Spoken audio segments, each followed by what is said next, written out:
voilà parti pour une deuxième partie d'après-midi consacrée donc à ce lien entre la musique et les jeux vidéo.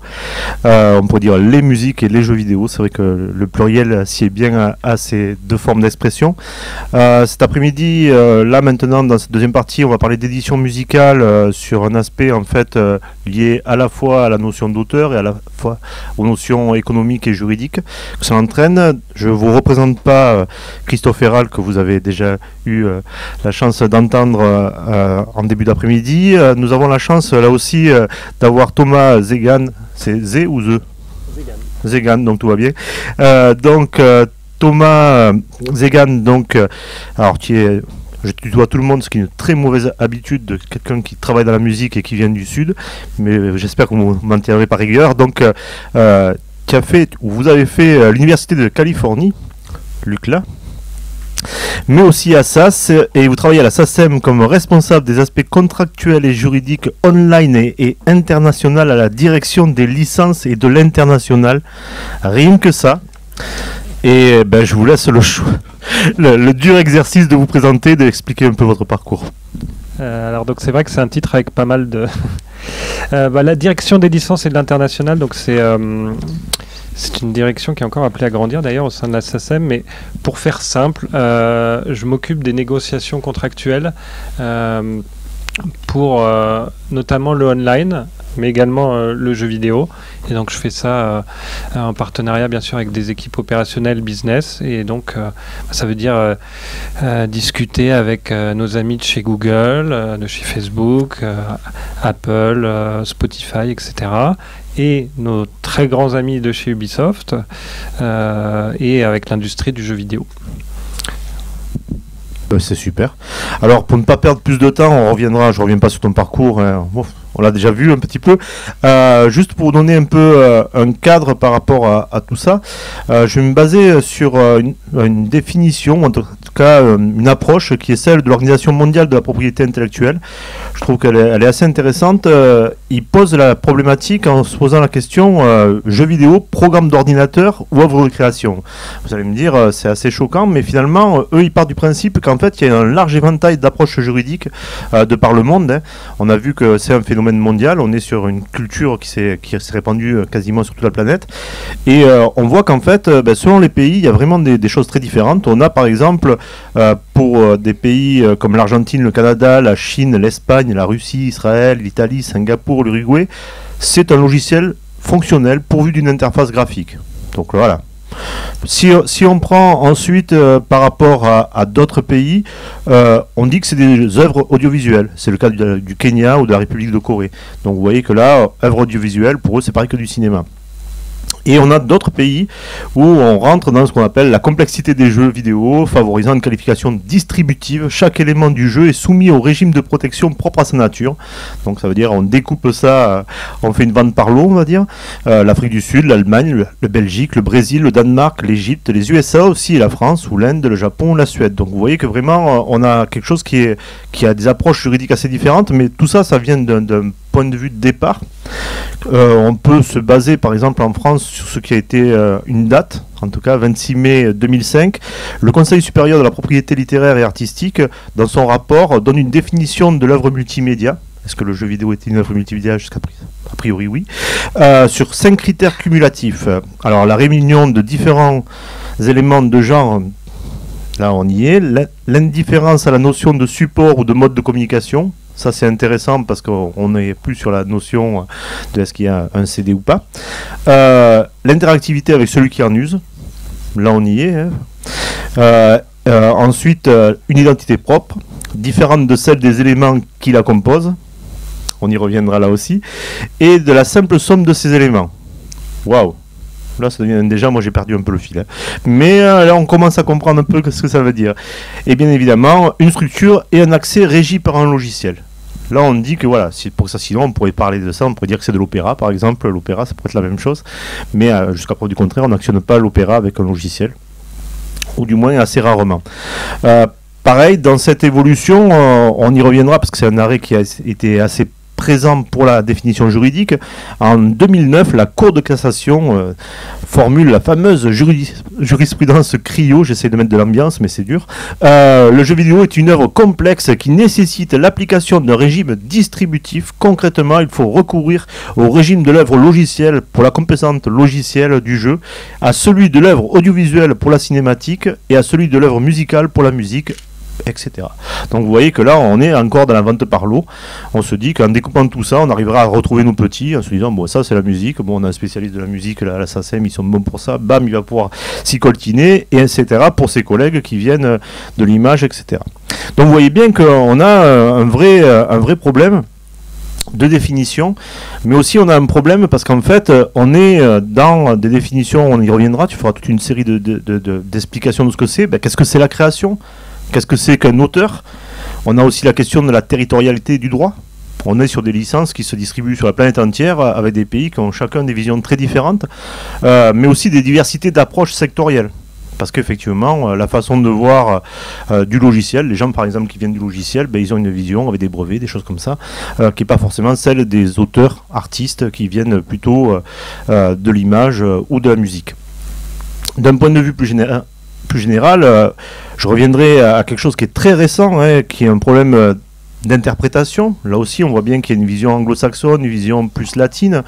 En ce moment, il y a l'article 14 du projet de directive européenne sur le droit d'auteur dans un marché unique numérique qui pose en fait l'idée d'un principe de relatif de rémunération des artistes et des auteurs, artistes-interprètes, etc. Et là, on est sur l'interprétation de ce que ça veut dire le terme en anglais proportionate. Est-ce qu'on est sur du proportionné et non proportionnel?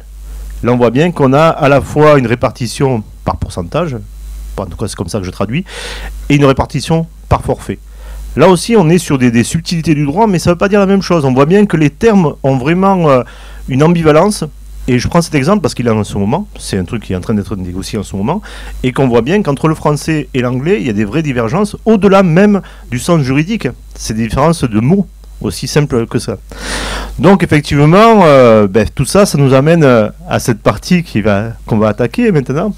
Et je vais te laisser la lourde tâche de faire un peu, comment dirais-je, la façon d'expliquer ça, de faire les définitions.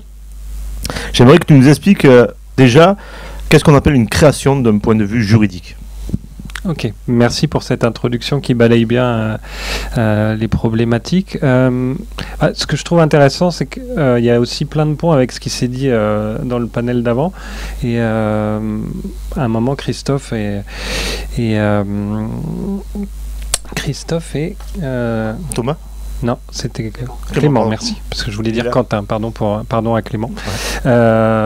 On parlait de catégorisation en musicologie, d'être dans des tiroirs, etc. Le travail du juriste, c'est de catégoriser. Et on a une relation un petit peu particulière avec nos amis journalistes. Les journalistes sont très très friands d'un terme qui est le vide juridique. Et, le vide juridique, ça n'existe pas. On a une matière et on peut trouver, rattacher les choses à de l'existant. Et c'est tout le travail du juriste. Et effectivement, l'ambivalence des mots, c'est ce qu'on veut éviter au maximum. Et c'est pour ça que d'ailleurs, dans un travail contractuel, on définit au maximum les choses pour que la relation soit claire. Si on en revient à la base, le principe du droit d'auteur dit européen et français, c'est l'auteur jouit de la protection de son œuvre du simple fait de sa création. Et ça, c'est l'élément essentiel du droit français et du droit européen. Alors si on voulait rentrer dans l'historique de la propriété intellectuelle, ça pourrait se comparer à une notion de dépôt, et mon œuvre n'est pas protégée si je ne l'ai pas déposée. Ce n'est pas du tout le cas dans le droit français, dans le droit européen. Du simple fait de sa création, l'auteur jouit d'une protection. Après, le problème, c'est qu'est-ce qu'un auteur ? Et ça, intuitivement, et parce que c'est un très grand auteur aussi, Christophe en a parlé, il a parlé d'empreinte. Et c'est vrai que le principe, c'est l'empreinte de l'originalité, et vraiment, c'est aussi un élément important à poser si on est sur les fondations du droit d'auteur, c'est l'idée versus l'expression, l'exécution. Une idée, ça n'est pas protégeable. L'expression d'une idée, l'exécution que j'en fais, c'est ça qui est protégeable. Et effectivement, si on se parle d'œuvre musicale, comment se matérialise quelque chose qui est immatériel, hein, ça se matérialise par la retranscription dans une partition pour la partie composition musicale et le texte des paroles. Christophe pourra revenir sur les aspects complexes de la composition dans le jeu vidéo et comment retranscrire dans une partition quelque chose qui est mouvant et qui est lié à l'interactivité, hein, parce que c'est aussi ça l'œuvre multimédia, c'est le critère de l'interactivité. C'est ça qui définit l'œuvre multimédia. Maintenant, si on veut un peu simplifier les choses, il y a vraiment deux grands modèles, on va dire, le modèle américain, le modèle anglo-américain dit du copyright et le modèle européen dit du droit d'auteur. Et le modèle européen, il est donc basé sur ce que je viens de dire, qui est du simple fait de sa création, l'auteur jouit d'une protection. Ce qui fait que tout le code de la propriété intellectuelle français et le code de la propriété littéraire artistique, il y a tout un pan qui est la protection de l'auteur, y compris la protection de l'auteur contre lui-même, parce qu'un auteur, un auteur sans le sou peut signer des choses et perdre tous les droits sur son œuvre. Le droit français et le droit européen est créé de telle sorte que l'auteur est protégé par rapport à ça. En US Copyright, c'est totalement différent et c'est quelque chose que tu as cité en tout cas dans le déroulement que j'anticipe un peu. C'est un concept qu'on appelle le work made for hire. Le work made for hire, ça va de pair avec autre chose en droit américain, qui est que finalement un producteur peut être titulaire des droits sur une œuvre dès sa création. Et ça, c'est le principe du work made for hire. Et pour essayer de rendre le sujet un tout petit peu plus glamour, je peux vous donner des exemples, des exemples un peu sexy. Le créateur de Superman, c'était du work made for hire. Donc c'est quand même quelqu'un qui a créé le personnage, qui l'a dessiné, et qui n'était pas titulaire des droits sur Superman. Et donc après, il y a eu tout un contentieux très très long. Et d'ailleurs, les décisions datent d'il y a à peine quelques années à ce sujet. Il y a encore des recours, etc. Mais voilà, aux États-Unis, un créateur peut être, en somme, dépossédé de son œuvre parce qu'il a signé un contrat qui est un work made for hire. Ça, en France, ça ne peut pas exister parce que vraiment, il y a une dimension morale par rapport au droit d'auteur qui doit bénéficier de cette protection. C'est pas le producteur de cinéma, c'est pas le producteur du jeu vidéo, c'est son créateur. Donc Christophe Herral compose pour un jeu vidéo, il est protégé en vertu du droit d'auteur français.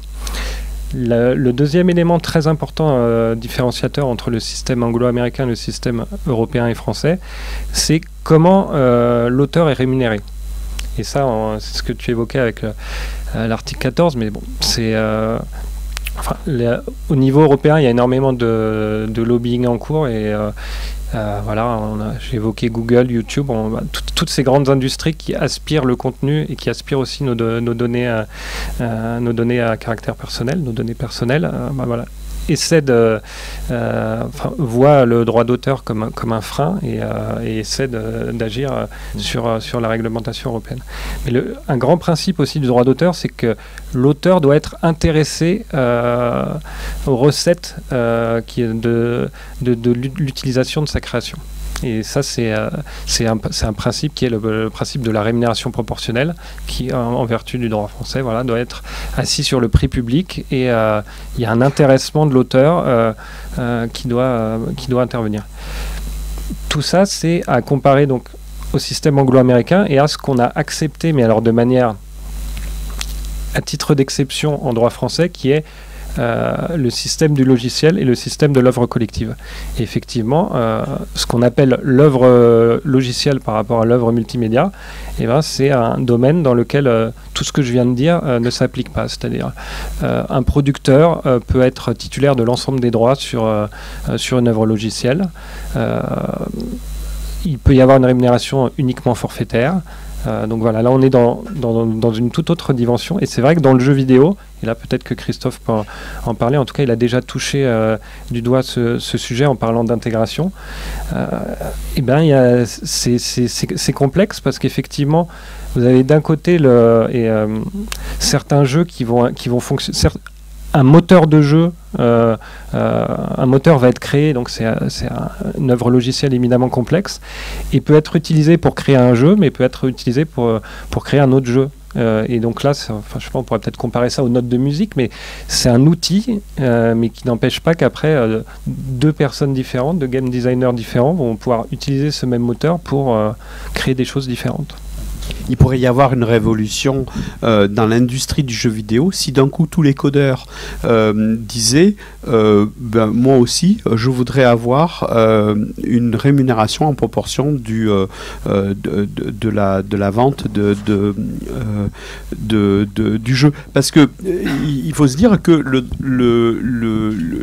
être codeur, être ingénieur informatique peut donner droit à des droits d'auteur parce qu'il cotise aussi à la GSA, parce que dans la GSA il y a écrit informaticien, et donc quelqu'un qui écrit un logiciel peut en devenir propriétaire et toucher des royautés entre guillemets en fonction de la vente de ce logiciel.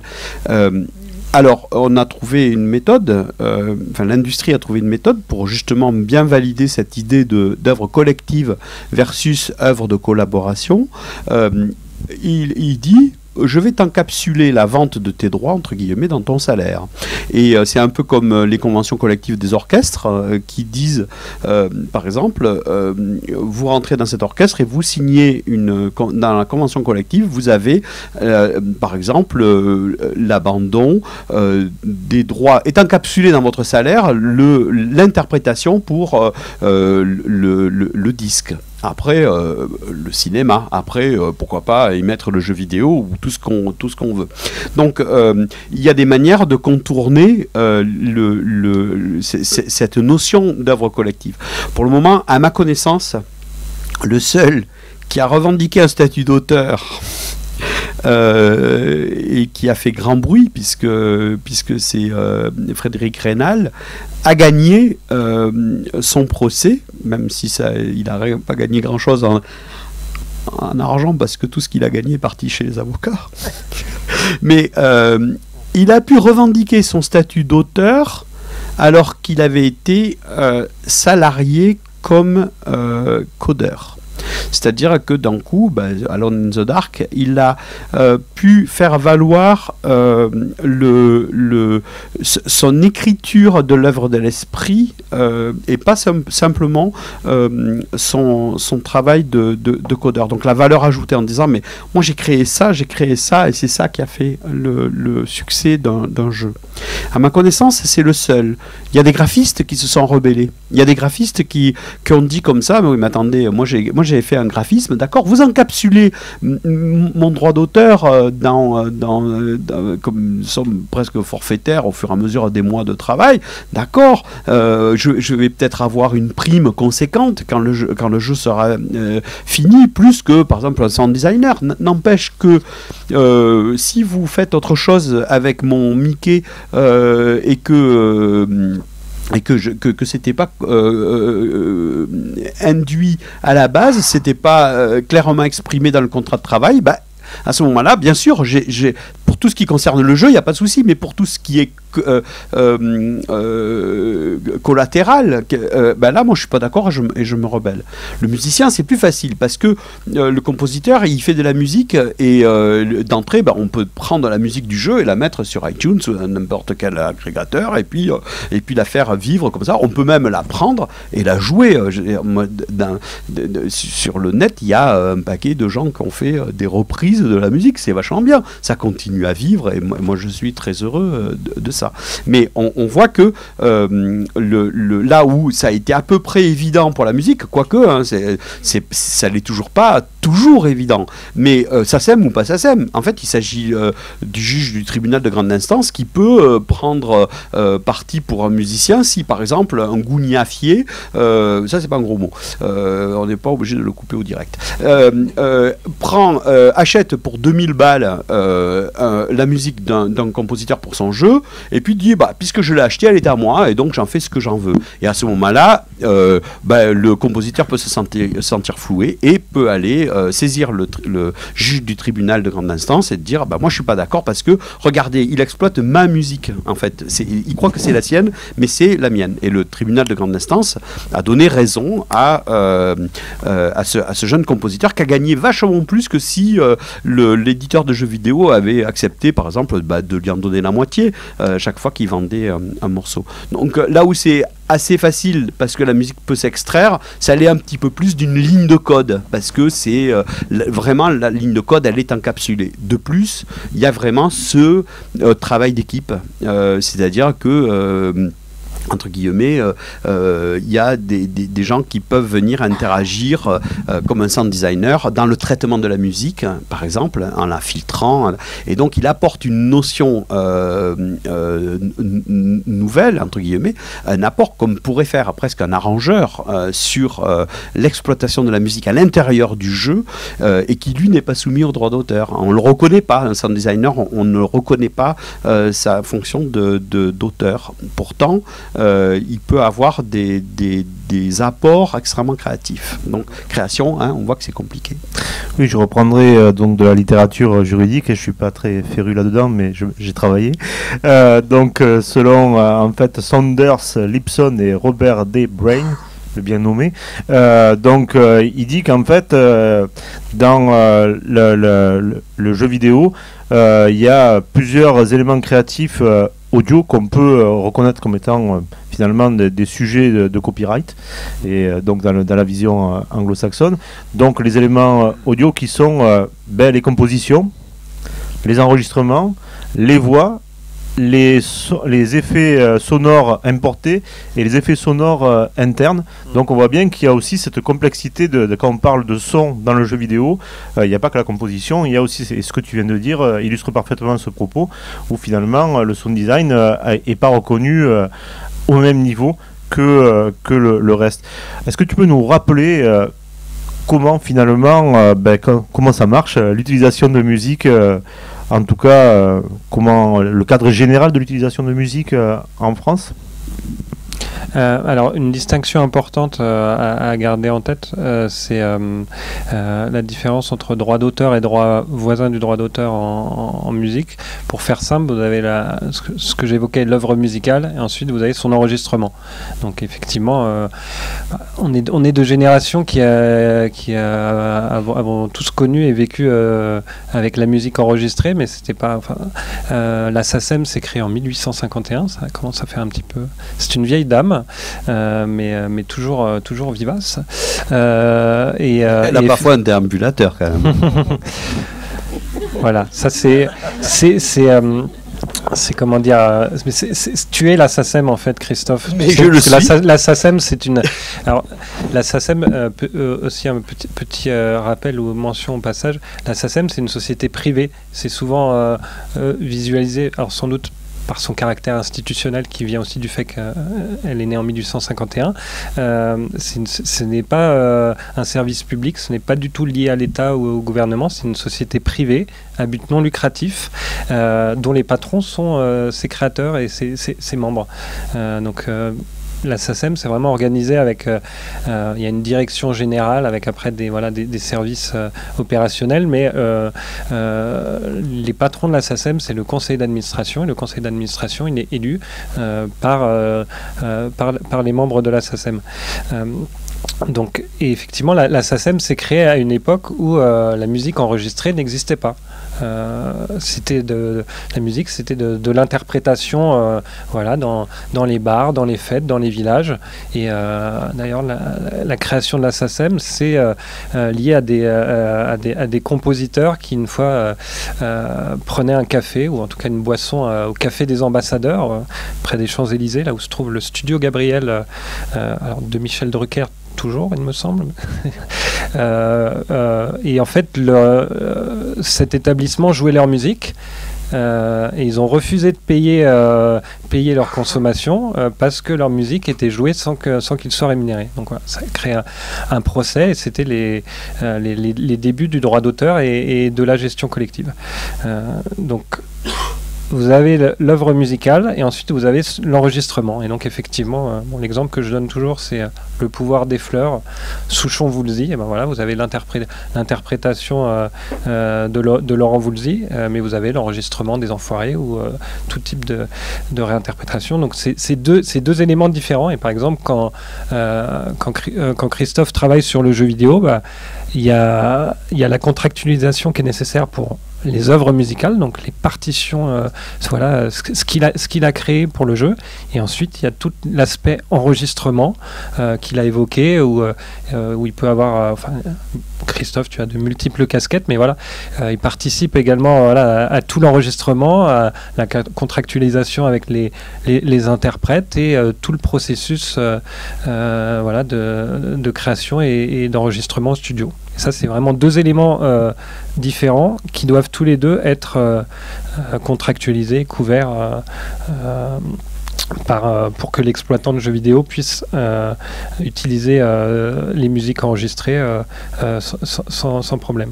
Le sound design, là on entre après dans des débats très très intéressants, un petit peu comme quand on ouvrira sur l'intelligence artificielle. Qu'est-ce qui est une œuvre, qu'est-ce qui est protégeable, qu'est-ce qui n'est pas protégeable. Nous, au sein de la SACEM, pour ce qui est de la partie musicale, parce qu'à la SACEM, notre répertoire comporte également des œuvres non musicales. On a des poèmes, on a des textes, on a des droits liés à la réalisation. On a Michel Gondry, par exemple, qui est un sociétaire de la SACEM, pour les clips qu'il a pu réaliser. On a les doubleurs, on a les sous-titreurs, donc voilà, il y a un aspect non musical pour la SACEM, mais pour ce qui est du pan musical, l'œuvre musicale, elle a un certain nombre de caractéristiques, dont une qui a été évoquée dans la très, très intéressante vidéo, qui est la mélodie. Donc voilà, il y a une mélodie, il y a un rythme, voilà, il y a un tempo, il y a tous ces éléments qui font que du bruitage, ça ne va pas être quelque chose de déposable à la SACEM. Après, est-ce que c'est protégeable par ailleurs? Ça, c'est une autre question. Oui, puisqu'il y a le son de la Harley Davidson, il est déposé, puisque quand Yamaha a fait un procès, il a perdu. Et d'ailleurs, il y a un jeu... je ne sais pas s'il est déposé, mais après, effectivement, il peut y avoir une protection liée à ces éléments. Effectivement. Voilà. Et quand Ubisoft a fait un jeu dernièrement en utilisant des moteurs Harley Davidson a superviser l'enregistrement, parce que voilà. Donc oui, il y a des sonorités qui sont des bruits de portière qu'on design pourrait presque être déposés, enfin en tout cas protégés. Au niveau je veux faire, voilà, imaginons, je suis producteur de jeux vidéo, je veux utiliser une musique qui existe déjà. C'est quoi la procédure à faire? Après, on verra comment ça se passe quand il y a une musique à composer. Une musique qui existe déjà. Effectivement, ça avait été évoqué tout à l'heure, c'est deux grandes catégories. Œuvres de commande.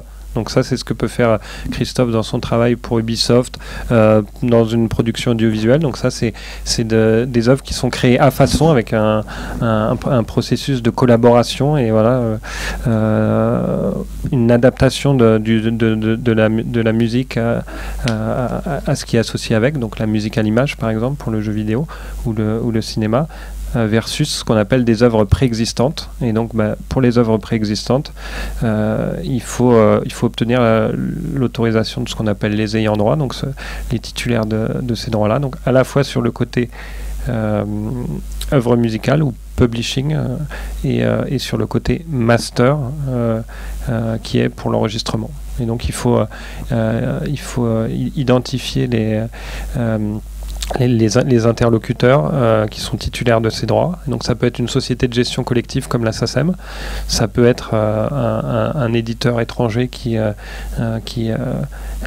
détient ces droits directement, et il va y avoir également ce qu'on appelle une maison de disques, ou en tout cas un label qui est titulaire des droits des droits phonographiques ou des droits voisins du droit d'auteur sur cet enregistrement. Si tant est qu'on veut bien sûr utiliser cet enregistrement, parce qu'on a l'exemple par exemple de Nintendo Karaoke. C'était un jeu de karaoké sur la Wii U où en fait ils ont juste utilisé les œuvres et qui étaient réinterprétées selon une technologie particulière qui était du MIDI très très évolué, et donc dans ce cas-là il n'y a pas besoin des droits sur l'enregistrement puisque par définition vous n'utilisez que l'œuvre musicale. D'accord, c'est assez intéressant l'histoire du karaoké, puisque c'est vrai que là, pour le coup, le texte fait partie de quelque chose qui est montré. Là aussi, et ça a une autre utilisation du texte que juste écouter les chansons, quoi. Oui, alors ça, on revient à cette question des tiroirs. Le droit d'auteur, c'est un droit qui est un droit de démembrement. Donc il y a énormément de sous-divisions. Et donc on est sur une œuvre musicale. Après, de l'œuvre musicale, on peut vous parler des droits de reproduction mécanique, des droits de représentation, des droits graphiques. Et les droits graphiques, ça comprend à la fois l'utilisation de la partition. Donc si vous avez ça c'est en grand développement, et notamment via les apps, des apps ou des logiciels d'instruction musicale. Donc on a parlé de Guitar Hero, il y a aussi Ubisoft et Rocksmith, et il y a beaucoup de nouvelles façons, on va dire, d'aborder alors, soit l'apprentissage d'un instrument classique, on va dire, soit des instruments un peu hybrides avec une simplification, par exemple, de la guitare, ou ce genre de choses. Là, vous utilisez la partition, c'est les droits graphiques.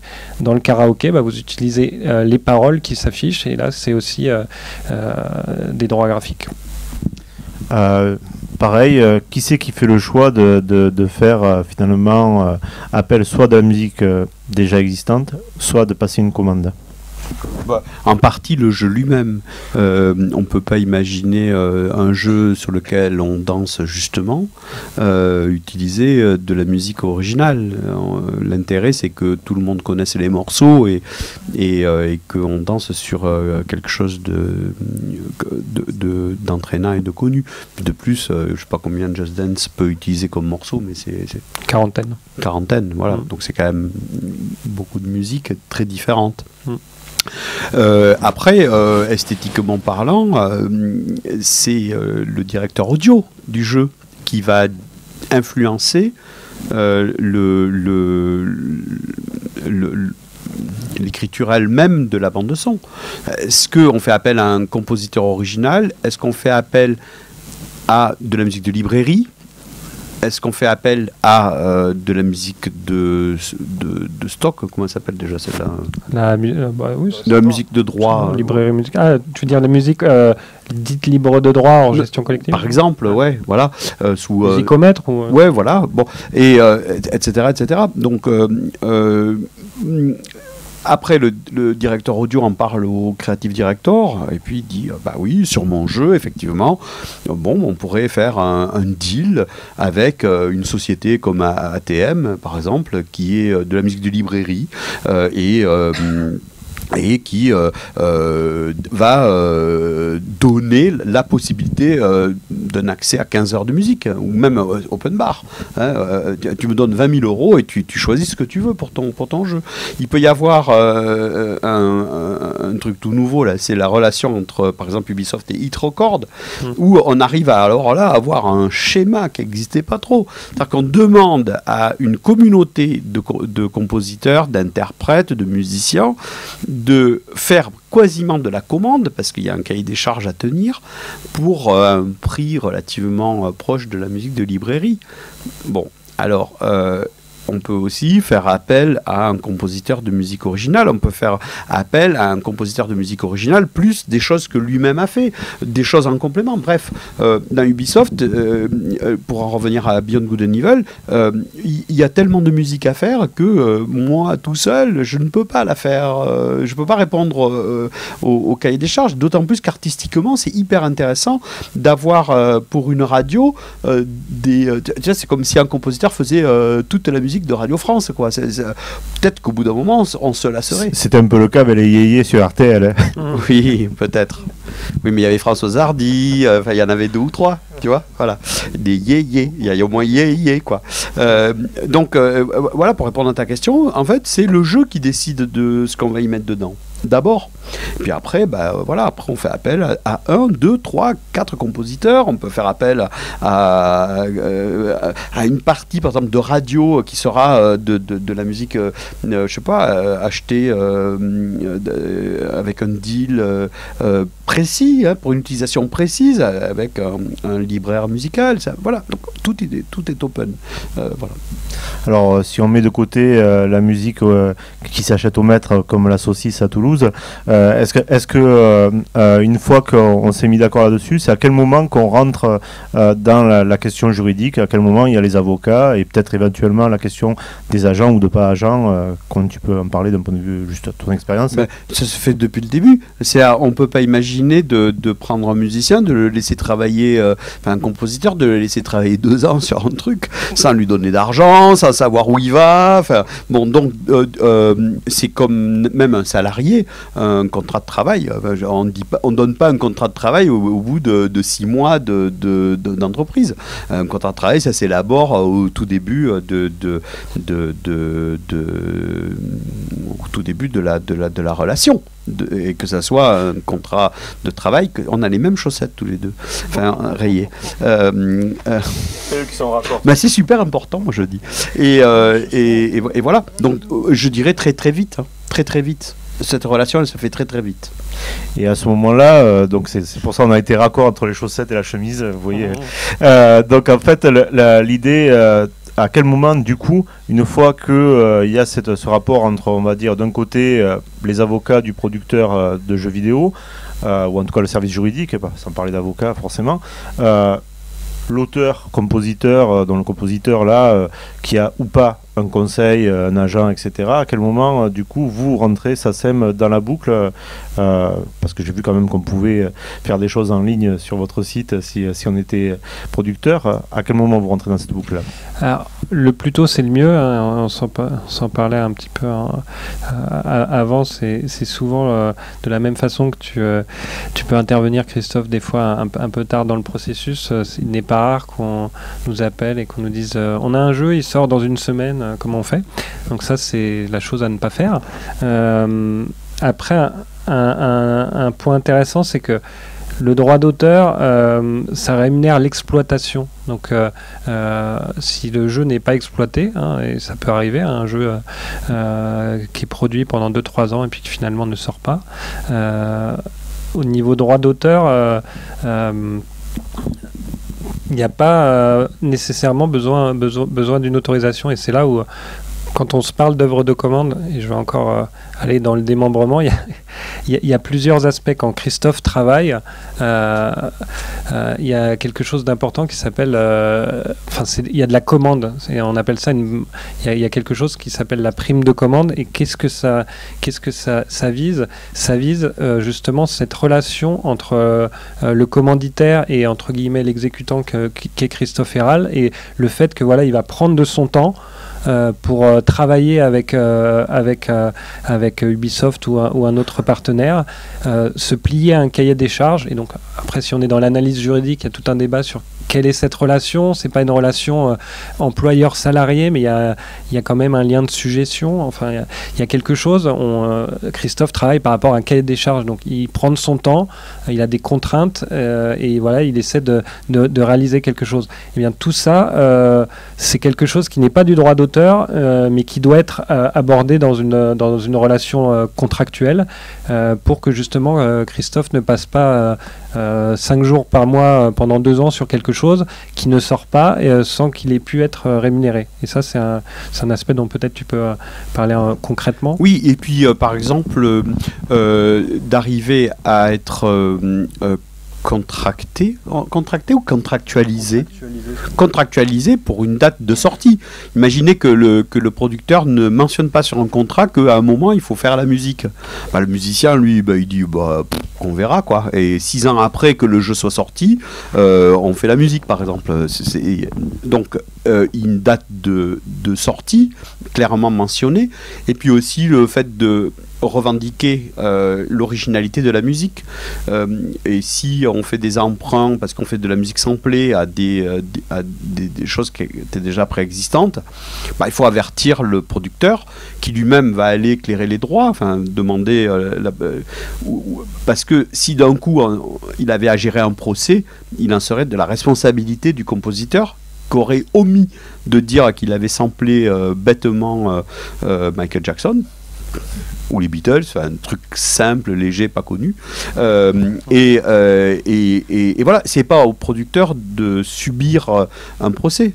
Il faut bien qu'à un moment, on responsabilise le compositeur en lui disant fais pas n'importe quoi avec les empreintes de musique que tu peux faire, hein, on garantit l'originalité. Cet exemple me rappelle vous devez connaître parce que j'ai l'impression que c'est un public très, très féru de musique, mais il y a la revue Schnock qui est une merveilleuse revue, et la dernière est consacrée à Souchon Woolsey, Rock Collection.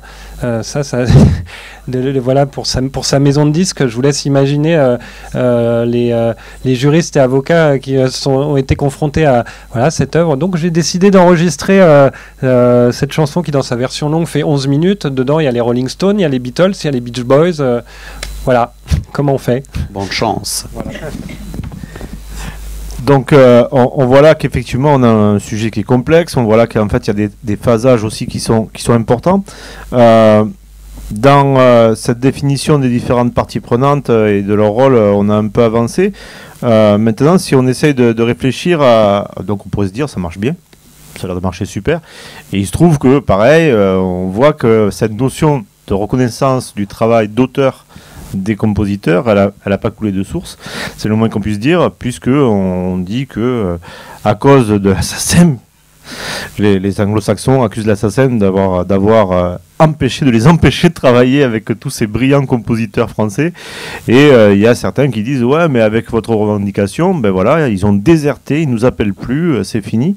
Comment on pourrait contextualiser pour les personnes ici présentes ces frictions qu'il y a eu à un moment donné dans cette reconnaissance d'un côté du travail d'auteur et de l'autre côté d'une pratique qui justement avait du mal à le reconnaître? Oui. Il y a des évolutions aussi qui s'opèrent. Il y a le SNJV qui est un syndicat national du jeu vidéo, donc je le dis simplement et gentiment, c'est une sorte de MEDEF du jeu vidéo. Ce sont un regroupement de patrons d'éditions de jeux vidéo. Il y a des évolutions au sein de ce syndicat qui font qu'aujourd'hui, il y a de plus en plus de possibilités de parler d'autre chose que d'une œuvre collective. À une époque, il n'était pas question que le jeu vidéo soit autre chose que quelque chose qui ne donne pas lieu à une rémunération proportionnelle. Aujourd'hui, les acteurs à l'intérieur du syndicat sont peut-être, entre guillemets, aussi un peu plus jeunes et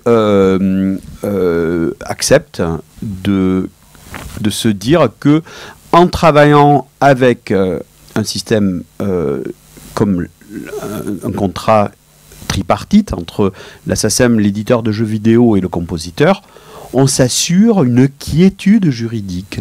Parce que c'est pour eux peut-être la chose la plus importante qui existe. C'est d'être en relation calme avec la juridiction. N'empêche que quand un studio français travaille pour une boîte américaine, à ce moment-là, c'est beaucoup plus complexe. Non, mais c'est vrai que je pense qu'on en revient au choc des cultures et au préambule sur le système anglo-américain versus le système européen. Il faut reconnaître le secteur du jeu vidéo, c'est vraiment un secteur très innovant, florissant, qui a à l'échelle mondiale dépassé le cinéma depuis bien des années, où les entreprises françaises sont performantes. Hein. Ubisoft, c'est top 3 des éditeurs dans le monde. Il y a vraiment une industrie qui est très performante. Donc, en tant que citoyen français, on ne peut que se féliciter de tout ça. Et effectivement, on va pas se cacher derrière un mouchoir de poche. Le droit d'auteur, c'est une strate de complexité pour eux qui fait qu'ils ne sont pas au même niveau qu'une société américaine où effectivement, via le copyright, c'est très simple, hein, je fais un work made for hire comme pour le créateur de Superman, je paye $500 ou je paye pas, c'est mon salarié, il n'y aura pas de débat comme on peut avoir en France sur l'œuvre salariée, ça c'est un grand débat de droit d'auteur sur dans quelle mesure, via un contrat de travail, on peut prévoir l'œuvre salariée. Donc ils ont à fonctionner avec ça.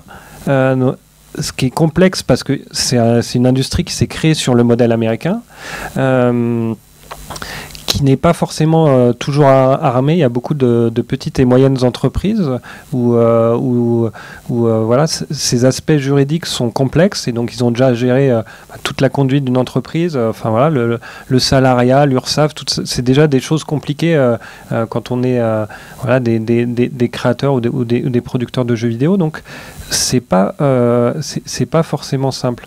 Si on prend après le point de vue SACEM, et Christophe en est l'incarnation, il n'y a aucune raison pour que un compositeur soit traité différemment quand il compose dans le jeu vidéo par rapport à quand il compose dans l'audiovisuel ou pour autre chose. Et cette comparaison entre les États-Unis et la France ou l'Europe, elle est aussi valable en cinéma. Hein, et alors, bien sûr, il y a d'autres, il y a un contexte différent et une industrie peut-être plutôt qui est une industrie européenne du cinéma qui était différente, mais voilà, c'est des questions qu'on a pu régler avec l'industrie du cinéma. Et par exemple, après je vais m'éloigner du droit d'auteur pur, mais l'œuvre de collaboration. Et donc c'est vraiment ce concept par rapport à l'œuvre collective qui était très très bien illustré dans ce que disait Christophe sur comment ça fonctionnait vraiment l'échange et la composition de musique. L'œuvre de collaboration, comme son nom l'indique, ça veut dire que voilà, il y a plusieurs collaborateurs qui contribuent à une œuvre, chacun avec leur empreinte et chacun en étant auteur. Et dans l'œuvre audiovisuelle, vous avez un certain nombre d'auteurs présumés d'un film. Il y a une liste dans un article du Code de la propriété intellectuelle qui dit voilà, le réalisateur est un auteur, le scénariste est un auteur.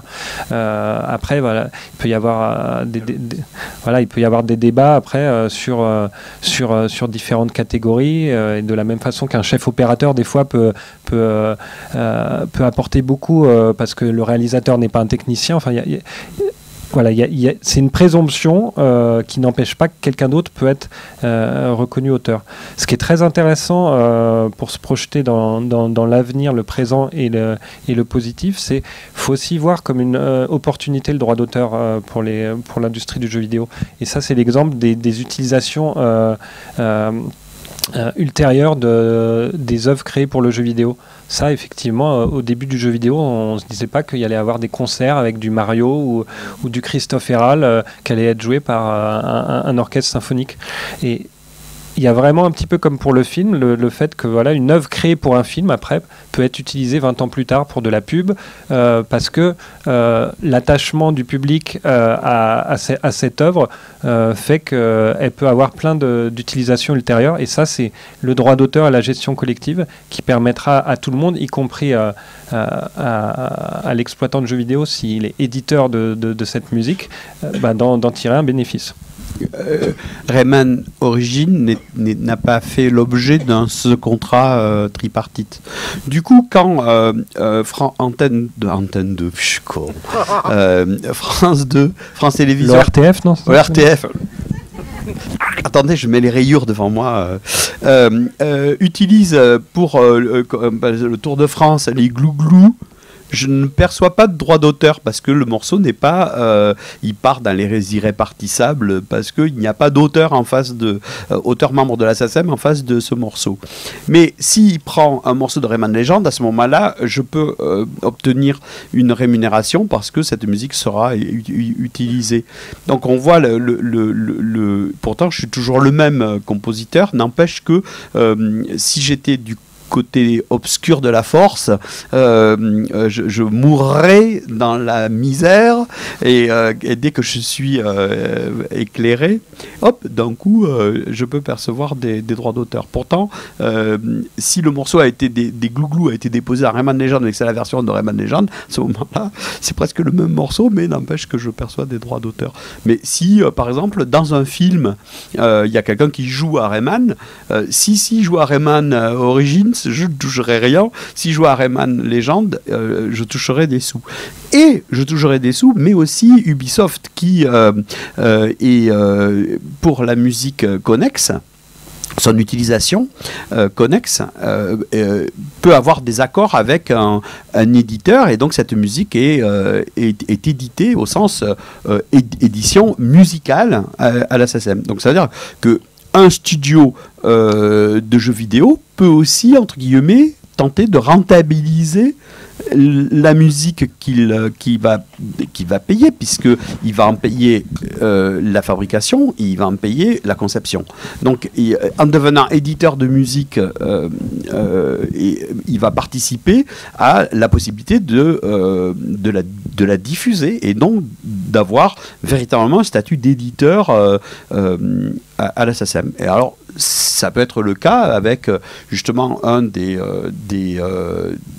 personnes dont on a parlé tout à l'heure, c'est Frédéric Rénal, avec, mais peut-être je te laisse la parole, c'est toi qui as traité ce sujet sur la musique de Too Dark, qui était vraiment, alors, moi, il y a 3 ans de ça, Frédéric Rénal et Platon ne voulaient absolument pas parler de la SACEM, c'était vraiment le truc, le diable est dans ton corps.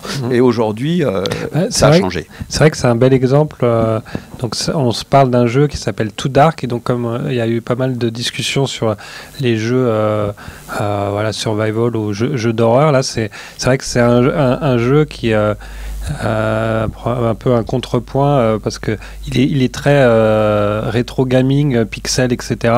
Avec des jeux de lumière comme l'indique Too Dark, et effectivement une composition originale d'un compositeur, Samuel Safa, qui a récemment gagné un prix et que Christophe connaît. Et d'ailleurs Samuel, enfin Christophe est un peu une figure tutélaire quand même, hein, pour je suis une figure de proue pour beaucoup de compositeurs. Et c'est aussi peut-être quelque chose que je voudrais évoquer parce que c'est un parcours aussi et par rapport à l'aspect protection, et donc la SACEM est là pour protéger ces sociétaires et pour les accompagner depuis leur tout début jusqu'à leur succès, quand ils connaissent le succès. C'est vrai qu'il y a un parcours un peu particulier qui s'est créé dans le jeu vidéo par rapport à ces frictions que tu évoquais, qui est effectivement le cas du jeune compositeur qui au début veut son premier travail professionnel, a une opportunité dans le jeu vidéo, et dans le jeu vidéo on va lui dire tu es SACEM, alors non, je préfère travailler avec quelqu'un qui est non SACEM parce que c'est plus simple, et on signe un contrat en direct et il n'y a pas d'autres complications. Souvent, ils vont accepter cette opportunité parce que c'est une façon d'être rémunéré pour son travail et d'avoir un premier cadre, un premier business dans son portfolio, on va dire. Et puis en fait, ils vont grandir. Ensuite, ils vont avoir des opportunités dans l'audiovisuel, et c'est là où après, être sociétaire SACEM, c'est très important parce qu'effectivement, il y a une diffusion de mon œuvre à la télé. Si je ne suis pas membre de la SACEM ou membre d'une société de gestion collective avec laquelle on a conclu un contrat de représentation, cette diffusion en France sur TF1, Antenne 2 ou la 5, je me sens moins seul. Ne donnera, la 5, c'était une belle chaîne quand même. C'était Silvio Berlusconi, mais néanmoins, voilà, sur l'éditorialisation, c'était pas mal. Il y a quelque chose qui m'est apparu un petit peu par rapport à cette histoire de système français blacklisté dans le jeu vidéo international. Ça a quand même, alors je pense pas que je vous demanderai avoir une réponse là-dessus, mais ça sent un peu le protectionnisme sur l'idée qu'en fait c'est plus simple chez nous, mais ça permet aussi de travailler entre nous. Parce que je prendrai un exemple qui est frappant par rapport à ce que tu disais par rapport au générique, c'est Star Wars et toute la complexité juridique de Star Wars par rapport à juste à une inversion de crédit et au fait que dans le système américain en 70 du cinéma, il y avait des choses qui étaient très très très précises négociées par les syndicats de réalisateurs, etc. Et que en fait, Lucas voulant faire un film moderne, nouveau, qui changeait ces codes-là, avec le fameux générique qu'on connaît tous, s'est mis dans une catastrophe juridique qui a fait ils sont venus tourner d'ailleurs après à d'Europe des parties, etc. Et que ça a été un enfer juridique. Ouais. Alors c'est très intéressant pour deux choses. Alors déjà la première sur le protectionnisme français ou européen. Donc ça c'est un argument bien sûr tarte à la crème de nos amis des GAFAM, Google, Apple, Facebook, Amazon, Microsoft, qui est absolument pas recevable. Voilà là, enfin.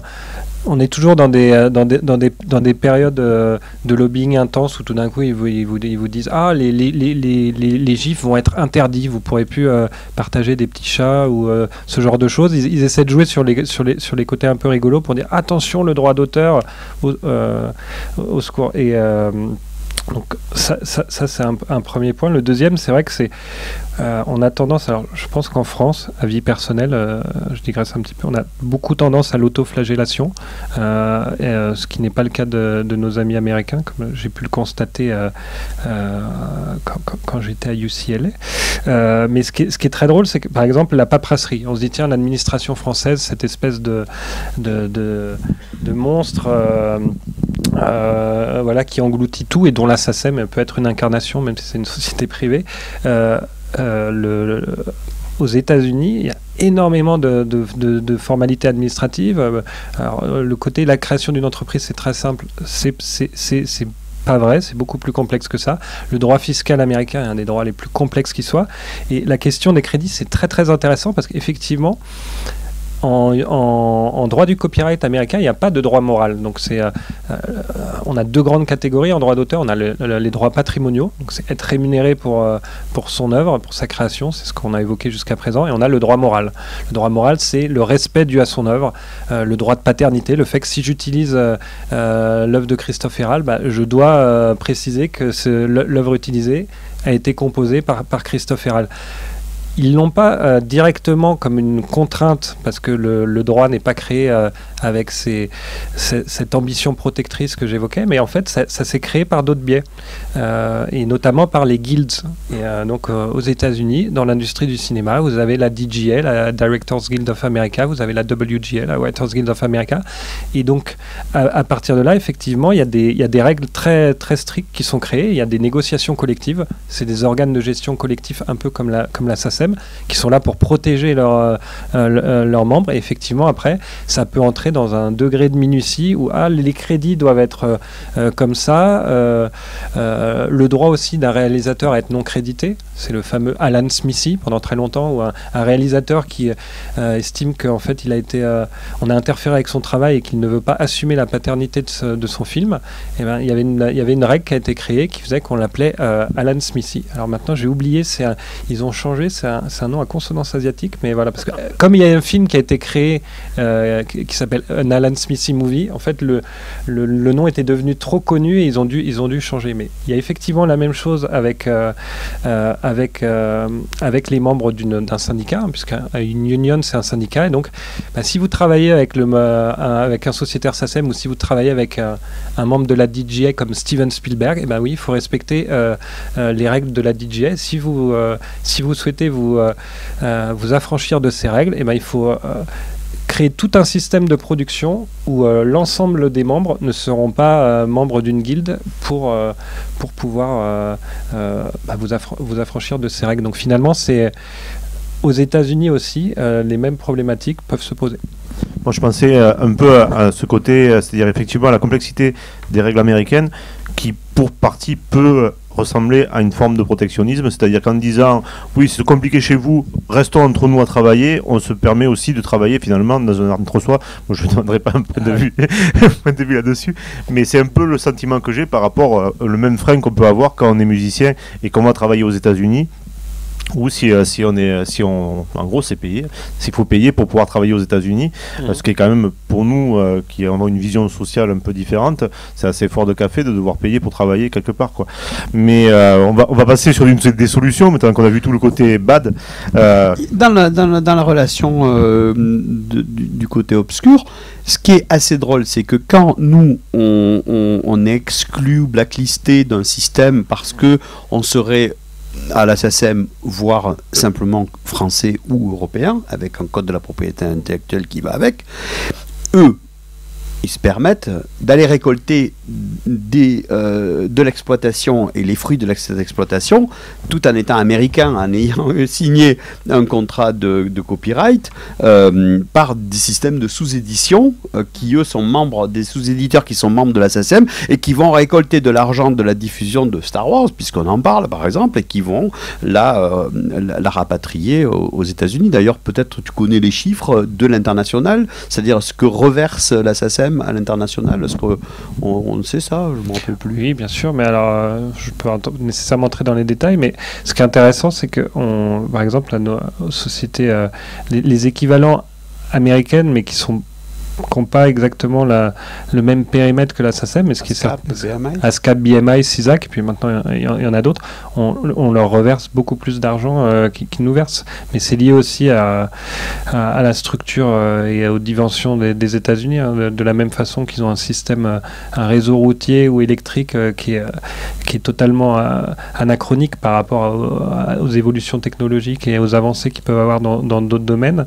Par exemple, il n'y a absolument pas le même maillage territorial que peut avoir la SACEM, parce que la SACEM, ça a été évoqué tout à l'heure par Hervé, on a Mélanie Sescos qui est directrice territoriale alors de la zone Occitanie. Je vais pas aller plus loin dans la géographie locale que je ne maîtrise pas, ex-Midi-Pyrénées, voilà, pour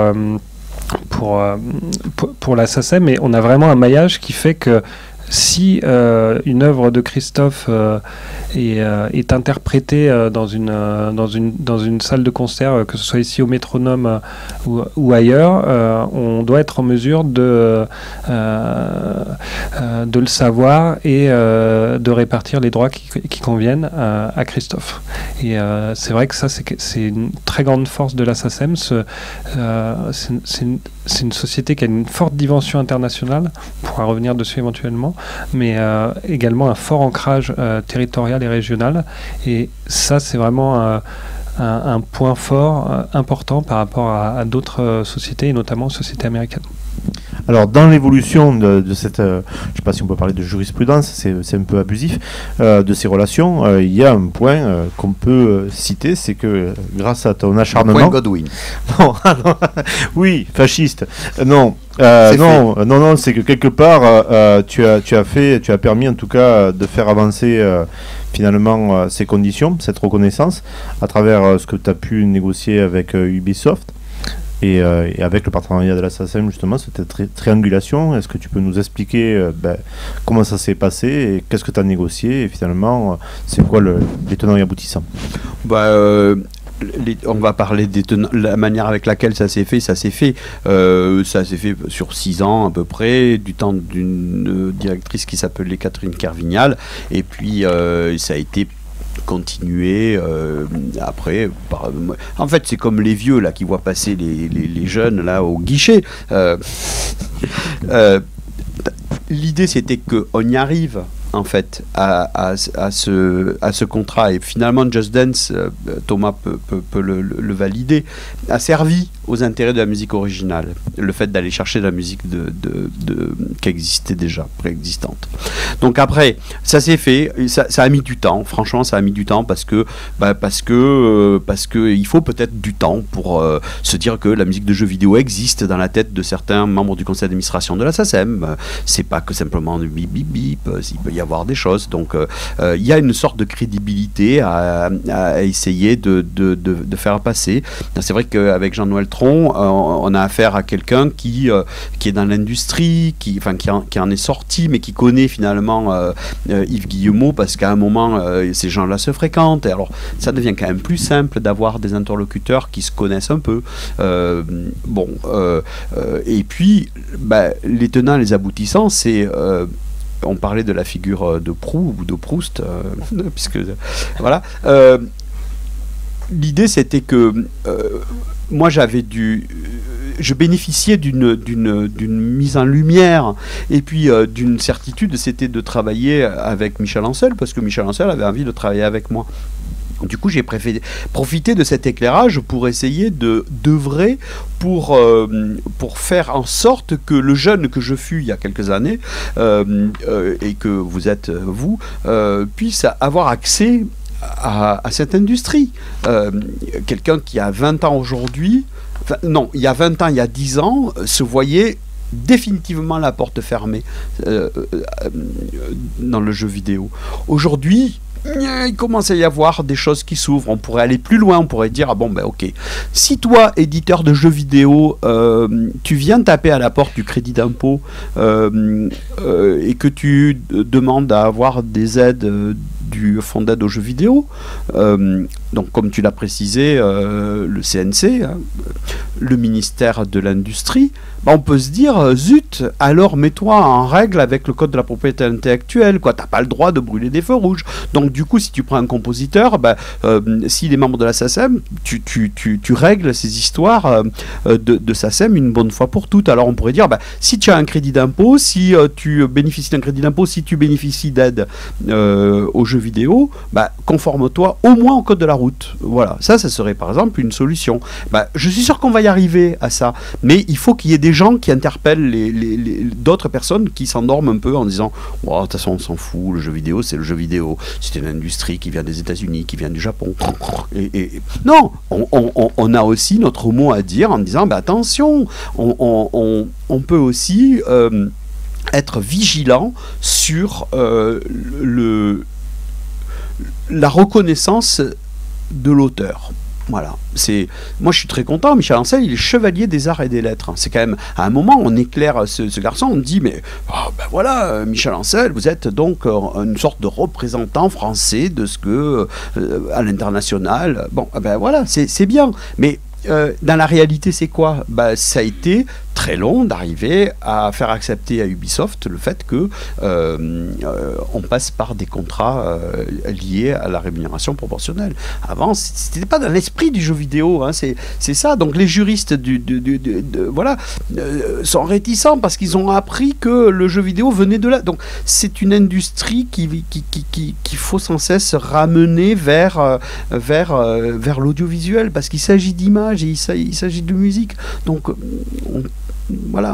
on se conforme à ce qui se fait, et puis on peut le faire évoluer, c'est bien évidemment, et tout le monde est d'accord pour faire évoluer les choses. Moi je le dis sincèrement, je trouve que 70 ans après la mort d'un compositeur, je trouve que la notion de droit d'auteur, des droits patrimoniaux, elle est trop longue. On va pas citer Ravel, mais qu'est-ce qu'aujourd'hui... C'est le point Ravel. Le point Ravel, très bon. Il y a encore, par exemple, 5 ans, qu'avaient les ayants droit de Ravel comme relation avec Maurice Ravel? Mais aucune! Alors, c'est quoi cette histoire? Je pense que on pourrait très bien, s'il fallait accepter des choses, des choses à lâcher au niveau de l'Europe, demandées par le parti pirate, par exemple, ça, c'est des choses qu'on pourrait lâcher facilement. On pourrait rabaisser à 50 ans. C'est le droit de reproduction mécanique, le droit de master. On pourrait dire, mais qu'est-ce qu'il raconte à Christophe Herralm, il est con, quoi. Oui, mais simplement, c'est que je trouve que il y a un moment où peut-être certaines personnes ont abusé d'un pouvoir. Et dans la notion, voilà, moi je dirais peut-être que le droit d'auteur qui s'arrête aux enfants, c'est-à-dire à 20 ans, 30 ans, c'est déjà super. Voilà, parce que, mine de rien, je vais prendre un exemple, je suis au conseil d'administration d'une école qui s'appelle La Poudrière.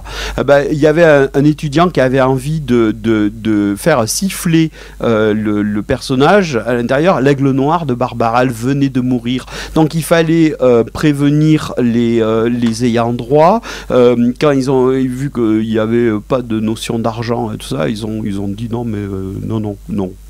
Ben oui, ben non, mais la personne, le réalisateur, n'a pas eu le droit de faire siffler l'aigle noir par son personnage parce qu'elle n'avait pas les droits. Donc il y a peut-être des moments où on a besoin d'avoir des assouplissements, des choses qui seraient peut-être plus simples. Ben voilà, ça c'est des choses concrètes. On pourrait peut-être imaginer des choses plus souples.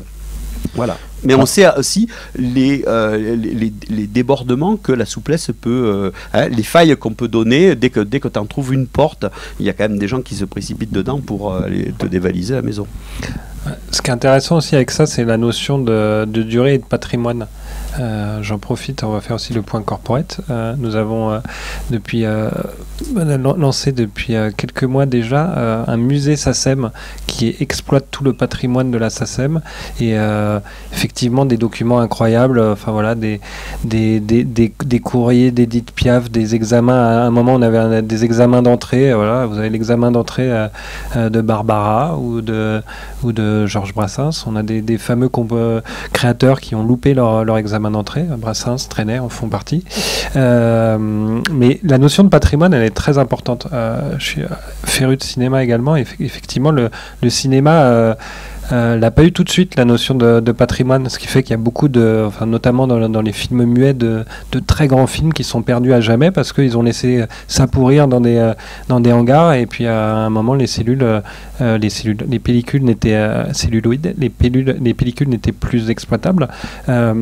Dans le jeu vidéo, c'est aussi une notion, parce que c'est très important dans le droit d'auteur. Donc il y a effectivement la durée de protection de droit d'auteur, et donc plusieurs systèmes au fil du temps et selon les pays qui ont pu exister.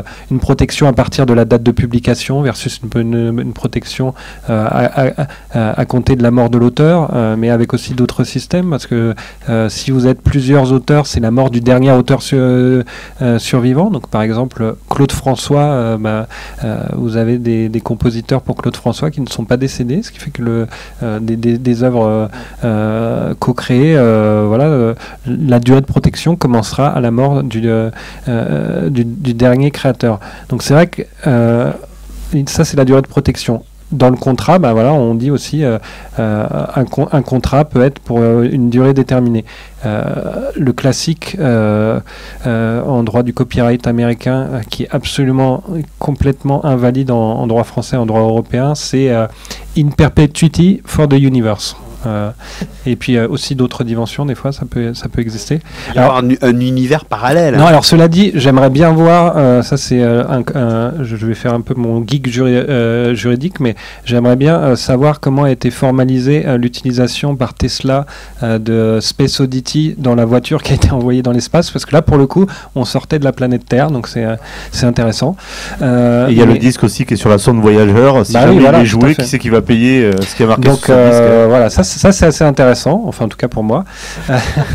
Donc c'est vrai qu'il y a cette notion de durée et le rétro gaming. Enfin là tout à l'heure il y aura un concert auquel malheureusement je ne pourrai pas assister, sur Another World, que j'ai connu en tant que, alors je sais plus quel âge j'avais, je ne dévoilerai pas, si ce n'est que j'ai vu ma date de naissance. C'était avec Donkey Kong. Voilà, avec Donkey Kong vous aviez ma date de naissance. Voilà. Mais qui aurait pu dire que voilà des musiques ou des jeux créés dans les années 70-80 allaient être réexploités via des apps voilà, avec du rétro gaming. Alors il y a d'abord eu l'émulation et maintenant vous avez des exploitations commerciales de jeux, et donc ça c'est quelque chose à prévoir puisqu'on est on est avec la Toulouse Business School, c'est quelque chose à prévoir, et Tech2 Interactive, donc les éditeurs, et Rockstar Games qui sont les développeurs de GTA, ils ont défrayé la chronique il n'y a pas longtemps parce qu'effectivement ils avaient un de leurs GTA pour lequel ils avaient licité les droits pour une durée déterminée qui était déjà arrivée à échéance, et sauf que le jeu était toujours exploité via des apps, et ils se sont retrouvés à devoir changer la musique à l'intérieur du jeu. Donc ça c'est l'aspect ça fait une révolution à l'intérieur des joueurs. Voilà. Alors, on va bientôt. C'est ma dernière question, et après je laisserai la parole à la salle pour le finish. Justement, c'est la question finalement de où se retrouve cette musique. Alors, une première affaire qui a justement défrayé la chronique, non pas tout à fait, mais qui a fait beaucoup parler par rapport à ces autres supports dans lesquels on retrouve la musique des jeux vidéo. Donc, tu parlais du live. Il y a eu l'affaire de l'association des players associés dijonnais. Je sais pas si on peut parler vraiment d'affaires, mais c'est vrai que ils ont fait une soirée donc où les gens ont joué, et la SACEM locale leur a réclamé un droit d'exécution de cette musique. C'est à Dijon. Et peut-être que je te donne des idées, si jamais ça se passe, je vais avoir des soucis. Bon, après, les droits en fait réclamés, a priori, c'était autour de 135 €, donc on n'est pas sur des millions, on n'est pas avec les Américains, etc. 4 coupes de cheveux, c'est notre élément de langage. Quoi faire. Mais voilà, et donc en fait, moi ça me concerne pas trop, mais c'est vrai qu'en fait, là, on touche aussi du doigt, quand tu parlais des exploitations potentielles, là, ouais, effectivement, comment ça se passe, a priori, effectivement, quand on diffuse dans un concert une musique de jeu, si elle a été déposée, toujours pareil, si elle n'a pas été déposée, c'est encore dans notre cas, normalement on doit des droits, a priori, ça se tient. Ouais, alors là on entre, c'est vrai que c'est un cas très intéressant, parce que là on est vraiment au cœur de ces deux systèmes.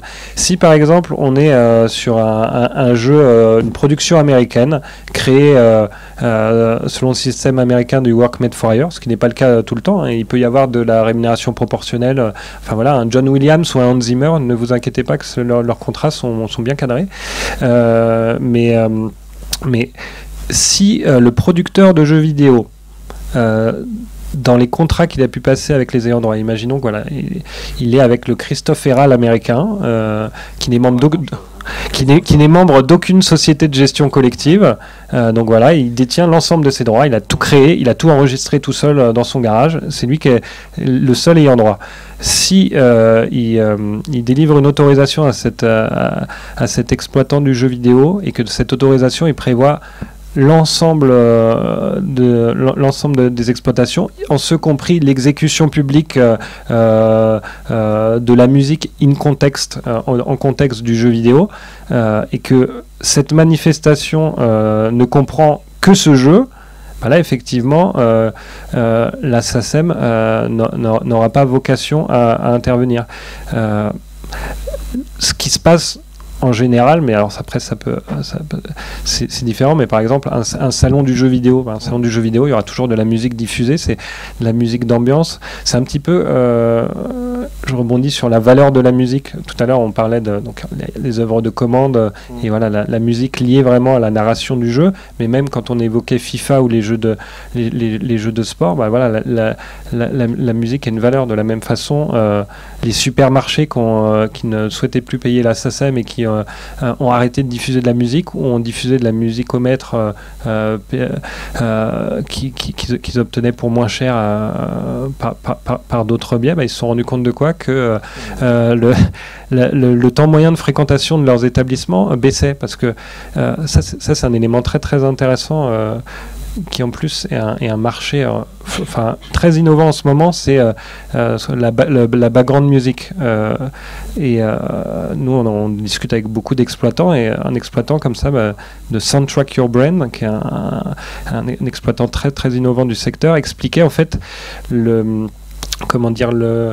le mix qu'il doit y avoir quand vous avez de la musique d'ambiance comme ça dans un magasin, entre de la musique que vous connaissez et de la musique que vous connaissez pas.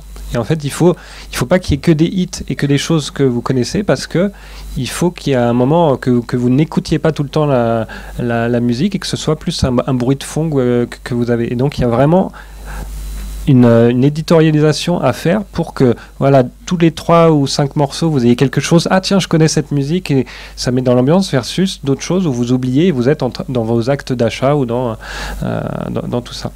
Tout ça pour dire que la plupart des événements, en général, ils ont de la musique d'une façon ou d'une autre, et la SACEM a conclu des contrats avec des contrats de plus de 115 contrats de représentation avec les sociétés du monde entier, ce qui fait que s'il y a de la musique qui est diffusée lors d'un événement, la probabilité qu'il y ait de la musique protégée par la SACEM est de 99,9%. Avec l'exception que j'ai évoquée précédemment, qui est peut-être applicable dans ce cas précis, ça je ne sais pas. Et pour clôturer momentanément ce sujet, je voudrais qu'on parle un peu de la musique générative et donc de ces œuvres qui sont créées, soi-disant, soit par le jeu lui-même parce que c'est prévu, soit par des intelligences artificielles. Tu as parlé tout à l'heure effectivement de savoir aussi quand il y a un moteur qui produit ça. On a un cas en ce moment qui est intéressant puisque c'est le portrait d'Edmond de Bellamy qui est donc a atteint 432 500 $ chez Christie's, ce qui n'est pas rien parce que c'est un tableau qui a été peint par une intelligence artificielle. Donc c'est le collectif Obvious, c'est des gens qui travaillent là-dessus en France, des artistes numériques.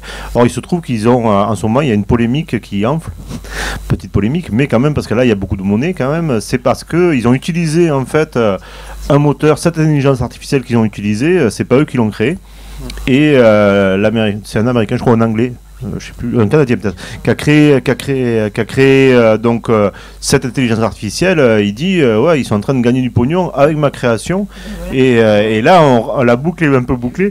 Donc dans cette question de l'intelligence artificielle et de la musique générative, finalement qui est l'auteur? Alors on ne pourra pas clôturer en 3 minutes, mais c'est pour ouvrir des perspectives.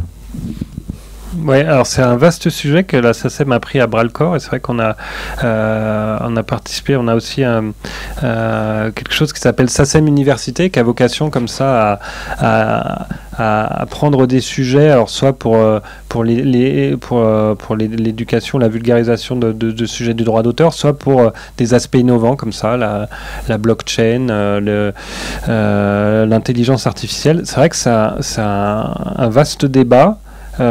Plus près de nous, il y a aussi quelque chose qui a aussi fait l'objet d'un certain nombre d'articles de presse récemment, mais une autre problématique qui est pour le coup vraiment encore plus actuelle, qui est l'utilisation par des créateurs de banques de sons pour les assister, on va dire, dans leur composition. Et donc après, quand je prends une boucle de GarageBand ou d'un autre logiciel, quelle est exactement, qu'est-ce que je peux revendiquer? Ça dépend de la licence qui a été concédée pour l'utilisation de ce logiciel. Après, c'est vrai que l'intelligence artificielle, il va y avoir, on parle avec beaucoup d'intervenants en la matière, et il y a plusieurs types de... C'est vrai que l'intelligence artificielle, de manière générale, c'est une aide à la décision. Donc moi, je suis plus, en tout cas, je reste béotien en la matière, mais l'intelligence artificielle comme support, on va dire, d'aide à la création me semble plus concrète que le véritable travail, en tout cas l'exécution ex nihilo. Et puis surtout, on repart dans le problème de contrefaçon, parce que comment c'est créé l'intelligence artificielle? C'est l'aspiration d'énormément de données existantes, et donc effectivement l'intelligence artificielle qui dit ah tiens, je vais faire Mozart ou je vais faire du Christophe Herral, ça va être souvent, en tout cas au début, parce que c'est une copie servile de ce que l'intelligence artificielle a ingéré de Christophe Herral. Il faut qu'il apprenne à jouer du ukulélé. Voilà. Ok, merci. Alors, on a 10 minutes. Je regarde les gros yeux que me fait Guillaume depuis tout à l'heure. On a 10 minutes pour échanger. Si vous avez des questions sur ces sujets ou sur d'autres sujets, vous reprenez en main la parole. Faites ce que vous voulez. Merci. Bonsoir. Du coup, je voulais juste revenir sur le dernier point sur l'intelligence artificielle. Quoi ? Ok. Vous disiez que l'intelligence artificielle n'arriverait pas à réinterpréter du Mozart comme un être humain et que ce serait un facteur de différenciation. Il y a beaucoup d'études qui disent qu'à force d'ingérer des données, à force de répéter les mêmes mouvements, l'IA pourra apprendre le sens esthétique et le sens de l'interprétation. Donc à partir de ce moment-là, est-ce que le droit d'auteur ne deviendrait pas un peu obsolète ou est-ce qu'il ne faudrait pas totalement repenser l'institution de la SACEM ? Bah, c'est tout le débat, effectivement, parce que le droit d'auteur, comme son nom l'indique, ça suppose un auteur.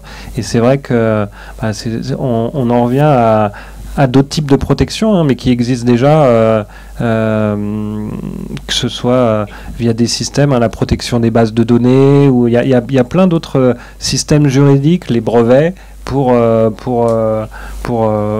protéger quelque chose. Et après, il y a vraiment une analyse à faire sur de quoi on parle. Est-ce qu'on parle du logiciel générateur versus le résultat, l'exécution de ce logiciel? Ça, c'est un sujet. Moi, je ne résiste pas parce que c'est comment dire, quelque chose par rapport à la piraterie qui m'a toujours fasciné. Heureusement, on en est un peu sorti maintenant et c'est vrai qu'il y a beaucoup d'offres légales qui font qu'il y a moins de piratage parce que voilà, vous avez Netflix qui vous propose plein de contenus de manière très simple. Pareil dans la musique, hein, on vit quand même une époque formidable où pour 9,99 €, vous avez plus de 40 millions de titres. Donc ça c'est quand même c'est quand même à souligner. Mais ce que j'adorais dans entre guillemets à l'époque du piratage, c'était que les pirates qui étaient les premiers à dire le droit d'auteur, de toute façon la SACEM n'est là que pour prendre l'argent et n'a pas le reverser au créateur. Il y avait il y avait des notions de droit d'auteur chez les pirates, c'est-à-dire il y avait la notion de leacher. Et donc qu'est-ce qu'était qu'un leacher? C'était donc la personne qui uploadait du contenu piraté sur internet. Donc ils avaient des crédits et ils avaient des équipes, ils disaient tiens, ce contenu ça a été telle équipe qui est responsable et qui l'a mise en ligne, etc. Et donc ils se créditaient. Donc finalement c'est du droit de paternité, c'est du droit d'auteur. Et dès que quelqu'un prenait leur upload et le reprenait à leur compte, voilà, tout d'un coup, ça leur plaisait pas. Donc, ça m'a toujours intéressé, cette incohérence intellectuelle. Après, juste, je vous laisserai la parole, mais c'est vrai qu'en fait, sur l'intelligence artificielle, on est quand même loin. Le terme intelligence artificielle est quand même plutôt un abus de langage, puisque de l'aveu même de ceux qui développent ça, on en est loin. Et après, d'un point de vue juste ce que c'est qu'un auteur, bon, il y a la personne physique qui est un peu différente de cette question-là. Ça voudrait dire qu'il faudrait donner une personne physique, c'est un peu compliqué, on ne peut pas leur donner un numéro de sécu, mais c'est aussi que, en fait, de la licence poétique qu'avait par exemple Mozart, c'est qu'en fait, à tout moment, il pouvait écrire autre chose que du Mozart. Et ça, je crois qu'en fait, c'est dans notre façon d'aborder la création, on doit comprendre, on a parlé de Spielberg beaucoup, il fait pas tout le temps du Spielberg. Et je pense qu'en fait, ça, c'est quelque chose qui est vraiment la limite de la machine, c'est à quel moment elle peut prendre un modèle et casser ce modèle. Voilà, Christophe qui est là, si ça lui pète, il casse son modèle quand il veut. Moi, par contre, je fais que du RAL. Je sais faire que ça. Ça vaut que dalle, d'ailleurs. C'est toujours par rapport à l'intelligence artificielle. En fait, dans une... Ouais, en fait, je crois que c'était cette année, c'est dans l'université du Wyoming. Je suis pas très sûr du nom de l'université, mais en fait, ils ont mis en place en fait une intelligence créatrice qu'ils ont couplée avec une intelligence juge. Et avec les millions d'interactions, en fait, ils ont créé un créateur. Et ce créateur-là, en fait, il pouvait mettre donc deux influences culturelles extrêmement différentes. Et du coup, ça crée des styles graphiques. Et ensuite, ils ont mis en compétition des images que cette IA a créées. Et 21% des images ont gagné des titres. Donc les juges n'ont pas pu reconnaître que c'était... Oui, il y a eu effectivement, ça fait longtemps que c'était d'ailleurs en Californie qu'il y avait eu l'histoire en fait de la première en fait compo sur un faux Mozart. Et personne n'avait vu la différence. C'est vrai que ça existe, c'est la façon de... comme j'ai pas trop le temps, je devrais pas trop parler parce que c'est à vous de parler, mais je vous enjoins de lire un livre de Tai Weishi qui s'appelle Membrane et qui est juste le livre ultime sur le livre de science-fiction ultime sur l'intelligence artificielle. On en reparle dans 70 ans, quand le droit d'auteur sera épuisé, mais je pense que c'est le livre ultime et ça va beaucoup plus loin que l'intelligence artificielle. On en est qu'au début. Membrane. Et combien ça vaut Chi? Ça vaut que dalle. Ça vaut que dalle, c'est un livre de poche. Il est Ça tout vaut petit, Chi. ça se lit super. Ça vaut Chi? Très bien. Quelqu'un aurait une question? Non, mais bien évidemment, ça pose le problème de l'avenir. Mais c'est hyper intéressant. On va voir cette mutation. Puisque, je veux dire, en 90, qui était capable de savoir ce qu'allait devenir Internet? Hein? Qui? Ben, franchement...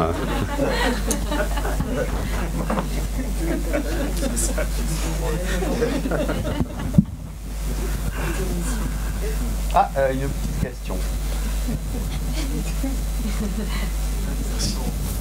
Plus une remarque qu'une suggestion sur ces questions d'intelligence artificielle. Il me semble qu'en effet, elle nous agite et elle nous anime, et que quand on se pose des questions sur le monde strictement industriel, que les machines puissent remplacer l'homme, ça pose des vraies questions sur le travail de demain, nos industries, nos économies, etc. Les machines pourront remplacer tous les artistes du monde dans leur technicité, dans leur esthétique, etc. On aura toujours des humains qui auront plaisir à créer. Donc je veux dire, moi, elle me fait vraiment pas peur, cette intelligence artificielle. Elle va se combiner avec les artistes, etc. Mais autant, il me semble qu'elle est assez... elle peut être assez problématique sur des questions industrielles. Autant sur l'art et la création, on aura tellement toujours envie d'y mettre les mains dans le cambouis qu'avant qu'elle nous remplace. Je suis complètement d'accord avec ça. Ouais, moi, c'est vrai que alors, sur les technologies, je pense ne pas être réfractaire aux nouvelles ou juste aux technologies, au digital. Après, c'est vrai qu'il faut toujours... C'est difficile de faire la part des choses entre l'incantatoire, donc là, c'est nouveau et on en parle beaucoup, et qu'est-ce qui va vraiment se réaliser dans les faits. Moi, ça me ramène à... il y a 10-15 ans, on parlait déjà beaucoup de la publicité ciblée. Ce qui est intéressant parce que maintenant, enfin voilà, les données, c'est vraiment au cœur de, c'est devenu sociétal et tout le monde connaît le RGPD. Hein, c'est très drôle quand même parce que données à caractère personnel, je peux vous assurer qu'il y a 10 ans, c'était beaucoup moins grand public. Mais voilà, on nous disait la publicité ciblée, ça va être, ils vont tout connaître sur vous et voilà, savoir ce que vous voulez acheter. Je sais pas quelle est votre expérience de la publicité ciblée, mais moi en général, c'est toujours pareil. C'est j'ai acheté un cadeau d'anniversaire pour quelqu'un et après pendant 3 semaines on me propose ce que j'ai déjà acheté. Donc voilà, bon, c'est une anecdote, mais il y a toujours un décalage entre la théorie et ce que peut amener une technologie versus 10-15 ans après, qu'est-ce que ça a vraiment apporté et à quel point ça a tout bouleversé. Alors juste pour parler, 2 minutes, je n'ai pas le droit d'aller plus loin. Là-dessus, je pense qu'on parle beaucoup d'intelligence artificielle, mais le concret à l'heure actuelle dans le spectacle et dans la musique, c'est Hatsune Miku. Donc là, on est vraiment sur un personnage virtuel qui joue sur scène. Donc c'est Yumiko Shiono qui est la chorégraphe japonaise qui anime cette personne derrière, qui fait les tournées, etc. Donc il y a une personne derrière qui fait les chorégraphies, hein, mais ça empêche que ça, on est vraiment dans un personnage virtuel qui se produit sur scène, même en France, etc. Donc c'est un truc incroyable.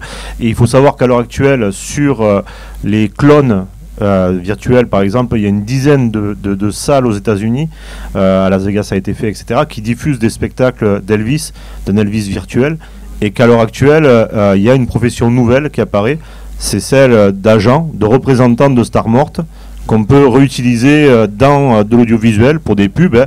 Ici en France, vous voyez Fernandel dans des pubs, etc. Bon, voilà. James Dean, etc. Sauf que Fernandel n'est pas mort. Merde, il est sur une île avec Elvis. Voilà, ça sera notre conclusion provisoire. Donc. Voilà. Et Tupac.